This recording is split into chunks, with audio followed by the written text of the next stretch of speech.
Good afternoon, everyone. How are you? How does it feel to finish, to complete school? So I want to share one story from my father, okay? And I want you to listen to this story very well. I'm going to read. And this story is based on a true event that happened on the 14th day of November, 28 years ago, when I had just completed my KCPE examination papers. And that marked the official end of my first phase of education in primary school, like you. Like any other child of a teacher, we were living under very strict rules that would limit you from coughing even when you felt like. You could swallow your cough and maybe turn your neck in discomfort. That is what it feels when your parents are teachers.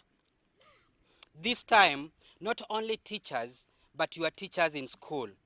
You can be sure that those times punishment was real punishment. I remember this day when my father, the mathematics teacher, caned me extra hard simply because I could not remember the Pythagoras theorem. I wonder where I use it now that I'm a social scientist. I remember how he walked to class, and in no time, he wanted me to state that a squared plus b squared equals to c squared.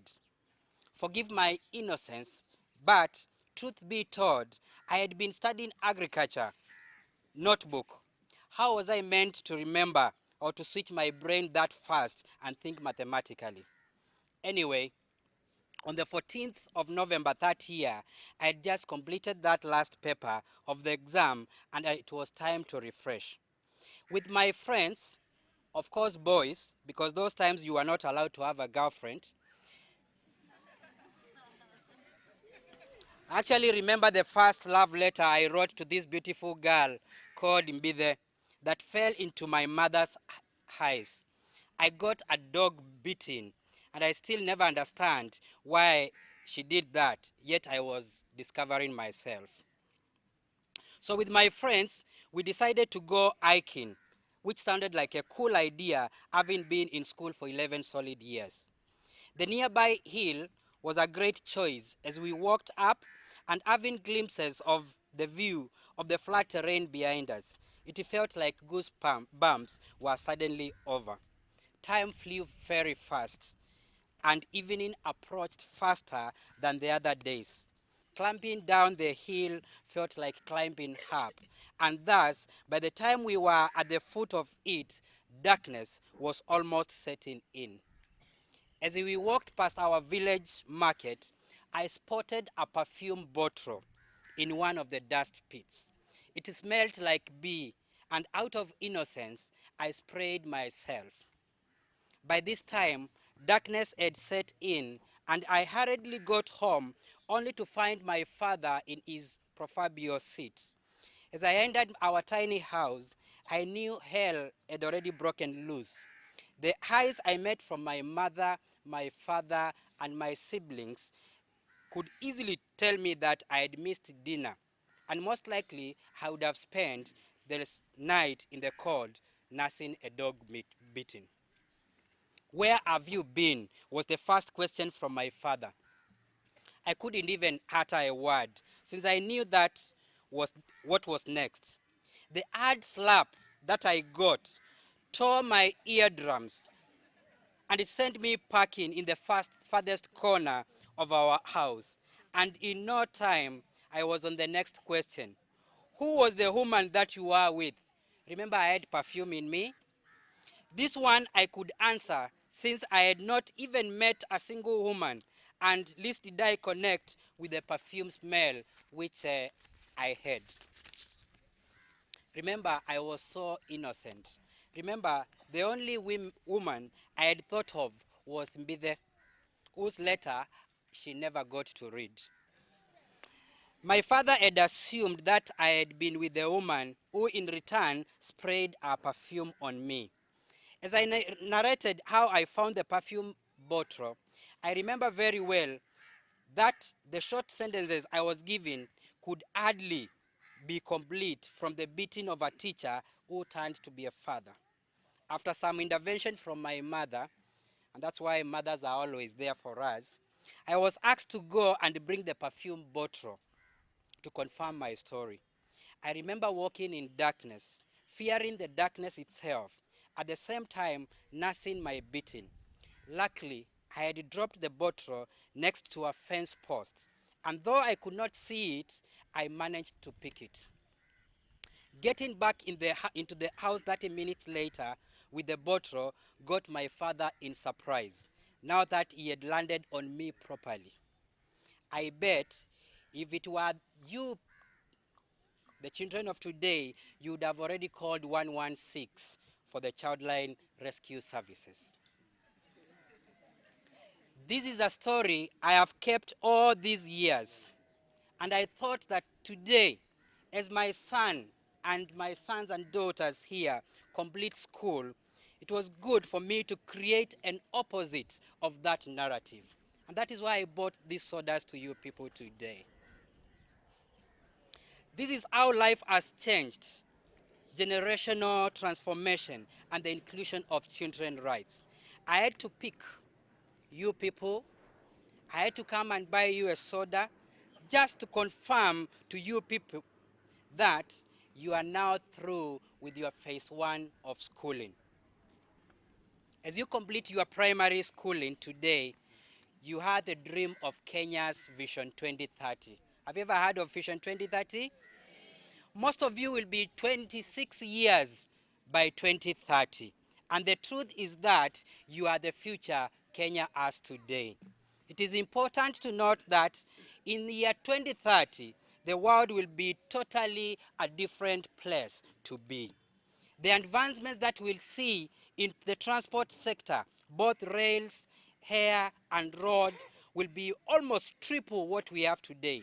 In Kenya, for instance, it is said by that time we'll have a superhighway that will run from Mombasa to Nairobi. In Germany, they already have the most likely,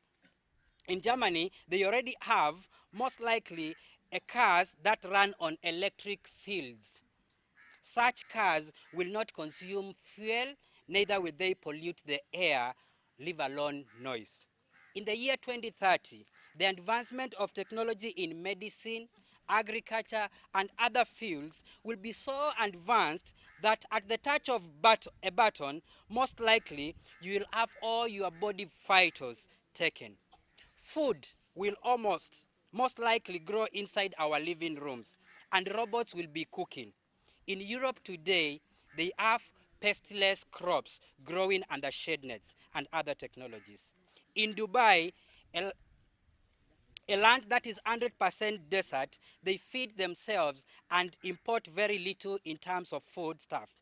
Kenya is no exception in year 2030. I'm almost finishing.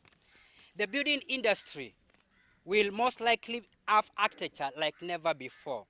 The tallest building in Dubai today is 823 meters, and it has 163 floors.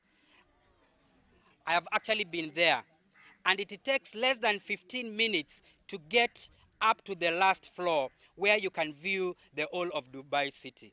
It is likely that in year 2030, such a building will be the 20th tallest building in the world. I want to address you as ladies and gentlemen. The education that we are getting today is preparing us for such advancements in the year 2030. And in no doubt, Kilimo Primary School has set the pace in your participation in such. Now that the exam is over, I want you to keep this in mind. Some of you will continue excelling in academics, right? As you have been. Others have discovered their God-given talents and gifts, like the guy we have just seen who is very good in drama. I'm so convinced that some of you here will be great musicians, like Jason Derulo, and also the idol of Africa, Diamond of Tanzania. Others will be great politicians, like Amason Jeva King, the governor of Kilifi, And like the famous Barack Obama, the former US president, who has roots in Africa. Some of you, you will become great speakers, like your head teacher, Madam Paris, and Chimamanda Ngozi of Nigeria. Others will be teachers like Madam Jane and like Mr. James of Kilimo Primary School, while others will be motivational speakers like Mr. Mativo himself. Others will be great agriculturists, and others, just like the world is never fair to everyone, will be beggars. All this will happen only to make the world a balanced space to be in. Therefore, despite the marks that you are going to attain in the next few weeks, because I'm told that the results will be coming out at the end of this month, when the results are out, please remember that everyone is unique in their own way. Lastly, as I finish, you have been here as brothers and sisters, not minding your tribes, your religion, and family status. Therefore, as you leave this school, I want to remind you to keep in touch with each other. You will most likely need each other in the future. For those of us that will be CEOs, you will need them to get employment. For those of us that will be politicians, we will need your thoughts, while for those that will be teachers, we will need your children. It will be more exciting when we meet in the year 2030, and every one of us, or every one of you, will be influencing how the world will be with what they will have achieved. As a closing remark, I want to remind you that this is just but the start of education. And thus, I wish you all to proceed to high school and keep the Kilimo name flying all over. With those few remarks, God bless Kilimo Primary School, our teachers, our board, students, and more so, today you become the alumni of Kilimo Primary School. Thank you very much, and God bless you.